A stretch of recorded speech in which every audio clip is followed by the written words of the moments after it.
ఏపీలో ఎన్నికలు ముగిసిన తర్వాత కూడా చెలరేగుతున్న హింసాత్మక పరిణామాలు సంచలనంగా మారాయి. దేశంలో మరెక్కడా ఈ స్థాయిలో, అందులోనూ ఎన్నికలు ముగిసిన తర్వాత ఇలాంటి ఘర్షణలు, ఉద్రిక్తతలు చోటు చేసుకోలేదు. కానీ ఏపీలో మాత్రం అధికార పార్టీకి చెందిన ప్రజా ప్రతినిధుల కనుసన్నల్లోనే అరాచకం రాజ్యమేలుతోంది.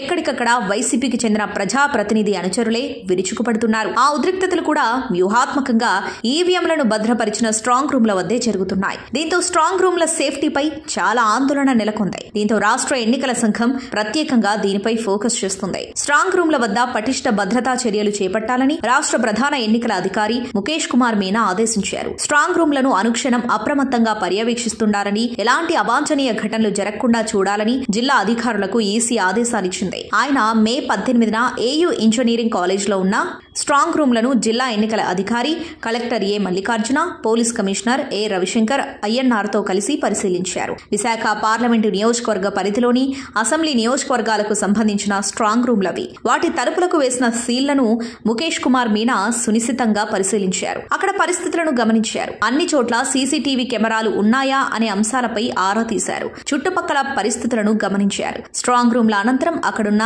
లాగ్ బుక్ లో సంతకం చేశారు. స్ట్రాంగ్ రూమ్ల వద్ద 3 అంచెల భద్రతను ఉండాలని, అక్కడ పరిస్థితులను నిరంతరం పర్యవేక్షించాలని కలెక్టర్ కు ఆదేశాలిచ్చారు. అనధికార వ్యక్తులను స్ట్రాంగ్ రూమ్లు ఉన్న ప్రాంతాల్లోకి అస్సలు అనుమతించవద్దని ఆదేశించారు. ఎలక్షన్ కమిషన్ నిబంధనల ప్రకారం అన్ని రకాల జాగ్రత్తలు తీసుకోవాలని అన్నారు. ఈవీఎంలను భద్రపరిచిన స్ట్రాంగ్ రూమ్ వద్దే వైసీపీ కార్యకర్తలు ఎక్కువగా అరాచకాలు చేస్తున్నారు. కొద్ది రోజుల క్రితం పోలింగ్ ముగిసిన మరుసటి రోజే తిరుపతి పద్మావతి యూనివర్సిటీలో ఉన్న స్ట్రాంగ్ రూమ్ల వద్ద పెద్ద ఘర్షణలే జరిగిన సంగతి తెలిసిందే.